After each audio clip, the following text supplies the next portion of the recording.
Smart Philo, pour rester dans les sujets tech, vous avez entendu parler de ChatGPT, de GPT-4.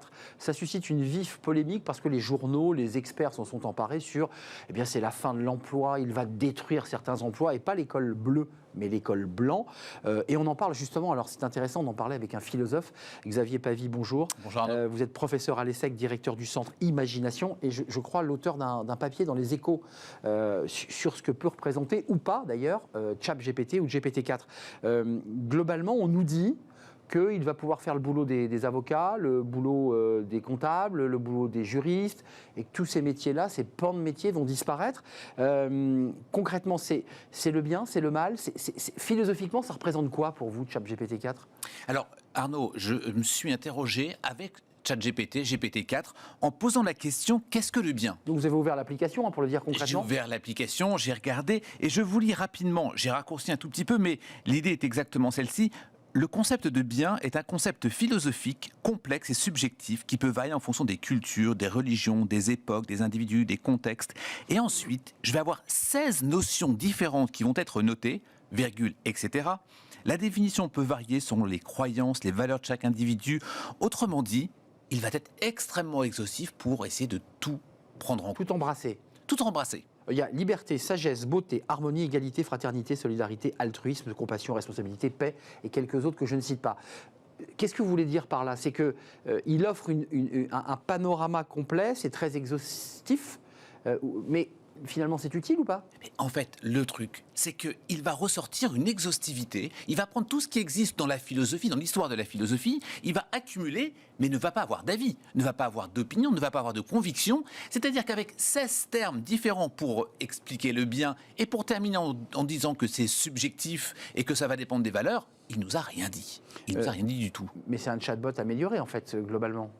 C'est un chatbot amélioré. C'est globalement une réponse utilitariste qui va nous faire, c'est-à-dire qu'est-ce qui va correspondre au plus grand bien possible, mais ce plus grand bien possible n'est pas forcément une bonne réponse. Ce que l'on doit souvent souligner avec ce type d'outil, c'est que c'est l'utilisateur le plus important, c'est pas l'outil.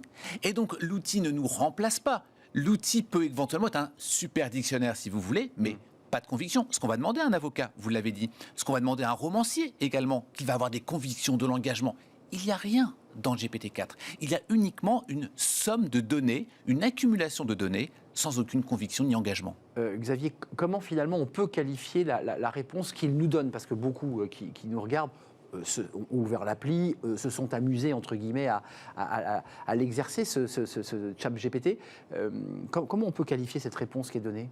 Alors, c'est une réponse de dictionnaire, c'est-à-dire que c'est une réponse de données, de data en tant que telle. Et on a une somme de data qui est ici. Maintenant, pour expliquer un peu plus en détail, je vais vous donner 2 définitions qui sont données par des philosophes. J'en prends 2, ils ont tous travaillé sur le bien, tous les philosophes travaillent sur le bien à un moment donné de leur vie. 2, rapidement. Le premier, Spinoza, je le cite, « Le bien, c'est tout genre de joie, tout ce qui remplit l'attente. » 6-7 mots. Deuxième exemple, John Locke, « Tout ce qui produit en nous du plaisir. » Autrement dit, GPT-4 n'est incapable à la fois de sortir une telle réponse et à la fois de la comprendre. Autrement dit, quand je vous dis tout ce qui produit en nous du plaisir ou tout genre de joie, tout ce qui remplit l'attente, ça va interroger Arnaud, ça va interroger Xavier, ça va nous interroger sur qu'est-ce que l'on va entendre par cela. Mais ce n'est pas une direction oui ou non, 1 ou 0, noir ou blanc. Alors c'est une question évidemment difficile et qui est posée d'ailleurs par tous ceux qui écrivent des articles depuis quelques semaines maintenant sur cet outil. À quoi peut donc nous servir GPT-4 finalement ?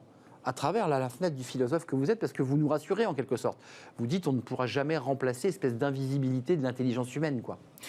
En fait, s'il faut simplement, pardonnez-moi, mais recracher un savoir, on sait que les machines sont bien plus performantes que nous. Au moins, depuis Turing, on sait très bien que c'est plus performant. Donc, évidemment que ça, c'est meilleur que nous. À quoi ça va nous servir ? Il y a 2 choses. La première, c'est montrer à quel point nous sommes dans une paresse intellectuelle, y compris lorsqu'on apprend du par cœur. Autrement dit, apprendre du par cœur, ressortir, recracher, les machines savent le faire mieux que nous. Donc, ça nous apprend à savoir à quel endroit, en creux, est notre valeur ajoutée. Et elle n'est pas dans l'accumulation de savoir. En effet, si nous avons un endroit où il y a un grand nombre de savoirs, prenons-le.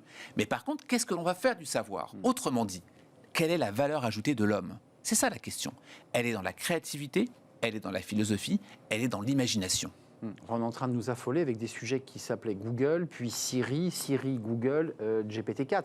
Tout ça est dans la même filiation. C'est l'idée qu'on a des outils d'accompagnement à quoi? À nos prises de décision. Mais nous déciderons toujours, parce que ça, c'est une question qui est posée aux philosophes. Qui décidera au final? Mais surtout, c'est un outil qui va nous aider effectivement comme les précédents, mais qui va nous aider pour qu'on puisse penser mieux. L'idée est de réussir à bien penser par nous-mêmes. La difficulté, Arnaud, est que si nous nous formons à ces outils, si nous regardons uniquement les outils sans avoir notre capacité d'imagination, de créativité, de philosophie à partir de ces objets, alors en effet, nous ne serons nous-mêmes qu'esclaves de ces objets. La question, c'est de ne pas être en esclave de ces objets, mais être au contraire, réussir à proposer une véritable pensée unique et originale. Vous l'avez vu, certains commencent déjà à souhaiter une réglementation de l'outil, que l'Union européenne, que les États commencent à s'emparer d'une réglementation de son utilisation, parce que ça peut toucher des secteurs, on évoquait les avocats, lorsque c'est du droit pur, ChatGPT répond bien à la question, mais ne pourra pas faire une plaidoirie au pénal. Vous avez raison. Néanmoins, gardons en tête toujours que l'innovation vient toujours avant la loi. L'innovation vient avant la loi, ce qui signifie qu'on essaie de réguler quelque chose qui existe déjà. Il y a un proverbe anglais qui dit que quand le génie est sorti de la bouteille, on ne peut pas le remettre à l'intérieur. La question, c'est qu'est-ce qu'on fait du génie ? C'est ça, le génie, qui peut être considéré hier comme le mal. Le génie peut être... C'est en grec, c'est le dénon, c'est à la fois le bien et à la fois le mal. La question, c'est comment on utilise les choses. Merci Xavier Pavie d'être venu nous rendre visite. Vous êtes philosophe, professeur à l'ESSEC et à la tête du Centre Imagination. C'est un vrai plaisir de partager ce moment. On va continuer, nous, à parler de GPT-4, d'ailleurs sous l'angle des RH aussi, parce qu'il impacte aussi les RH. On fait une courte pause, c'est le cercle RH, on parle de la parentalité, vie pro, vie perso, la manière dont les entreprises se sont emparées de ce sujet pour permettre finalement un meilleur engagement, une marque employeur, et on va en parler, une meilleure performance des collaborateurs. On en parle, c'est la parentalité, et c'est le thème de Smart Job, le débat.